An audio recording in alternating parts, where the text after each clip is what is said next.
சற்று முன் கிடைக்கப்பெற்ற மிக முக்கியமான செய்தி ஒன்று வெளியாகியுள்ளது.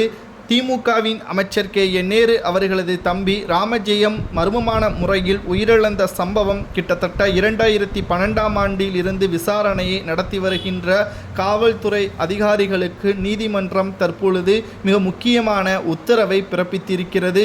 இந்த வழக்கு தற்பொழுது மாற்றப்பட்டிருக்கக்கூடிய அதிகாரி உடனடியாக திருச்சி DIG வருண்குமாரை நியமித்திருப்பதாக தற்பொழுது அதிகாரப்பூர்வமான அறிவிப்புகள் வெளியானதை தொடர்ந்து இந்த வழக்கில் யார் குற்றவாளி என்பதை இன்னும் 12 வாரத்திற்குள் விசாரணையை முடிக்க வேண்டும் என்றும் தற்பொழுது அனைத்து ஆவணங்களையும் இதற்கு முன்னால் விசாரணை செய்த காவல் அதிகாரி வருண்குமார் IPS அதிகாரிகளிடம் கூறியுள்ளார். தற்பொழுது ஒப்படைக்கப்பட்ட அனைத்து ஆவணங்களின் அடிப்படையில் திமுகவை சார்ந்த நிர்வாகியேதான் இந்த குற்றத்திற்கு மிக முக்கியமான குற்றவாளியாக இருக்கக்கூடும் என்ற தகவலும் வெளியாகியுள்ளது. உயிரிழந்தவர் என்னவோ திமுகவை சார்ந்த அமைச்சரது தம்பிதான். ஆனால் அதிமுகவினர்கள்தான் இதை செய்திருந்ததாக பலரும் அப்பொழுது பேசப்பட்டது. ஆனால் திமுகவின் ஆட்சிக்கு வந்த பிறகு அதை மும்முரமாக கொண்டு வராமல் கால நீடிப்பு செய்து தற்பொழுது KN நேரு அவர்கள் இதை உடனடியாக விசாரணை செய்ய வேண்டும் என்று நீதிமன்றத்திற்கு அழுத்தம் கொடுத்ததன் காரணமாகத்தான் இந்த வழக்கு தற்பொழுது CBIயிடம் இருந்து தமிழக அரசிற்கு மாற்றப்பட்டதோடு திருச்சி IPS வருண்குமார் அவர்களிடம் ஒப்படைக்கப்பட்டுள்ளது.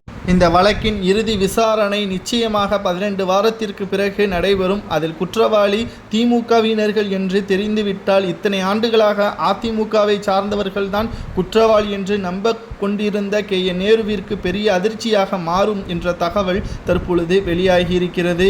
மேலும் தூத்துக்குடி MPயாக இருந்த மிக முக்கியமான கனிமொழி அவர்களுக்கும் இதில் தொடர்பு இருப்பதாக தெரிய வருகிறது. மேலும் தற்பொழுது இந்த வழக்கு விசாரணை திருச்சி IPS அதிகாரி வருண்குமார் அவர்கள் ஏற்றுக்கொண்டுள்ளார். இந்த வழக்கின் முடிவில் நிச்சயமாக திராவிட முன்னேற்ற கழகத்திற்கு பேரதிர்ச்சியாக வரும் என்றும் கூறப்படுகிறது. அதிமுகவை சார்ந்தவர்கள்தான் KN தம்பி ராமஜெயம் அவர்களது மர்மமான உயிரிழப்பிற்கு தொடர்பு என்று பலரும் எதிர்பார்த்திருக்க நிலையில் தற்பொழுது திமுகவை சார்ந்தவர்களாக இருந்தால் நிச்சயம் அவர்களுக்கு என்ன தண்டனை கொடுக்கலாம்? KN நேரு அவர்கள் திமுகவின் கொத்தடிமையாக இருந்த காலத்தில் தனது தம்பியவே இவர்களது இறைக்கு அனுப்பிவிட்டாரே என்ற ஒரு கேள்வியும் சமூக வலைதளங்களில் வைரலாக பரவி வருகிறது. எதற்காக ராமஜெயம் அவர்கள் மர்மமான முறையில் உயிரிழந்தார் என்பதை தொடர்ச்சியாக அடுத்த வீடியோவில் நாம் நிச்சயமாக பார்க்கத்தான் போகிறோம். குற்றவாளியாக இருக்கக்கூடிய திமுகவின் மிக முக்கியமான நபருக்கு என்ன தண்டனை கொடுக்கலாம் என்பதை கூறுங்கள்.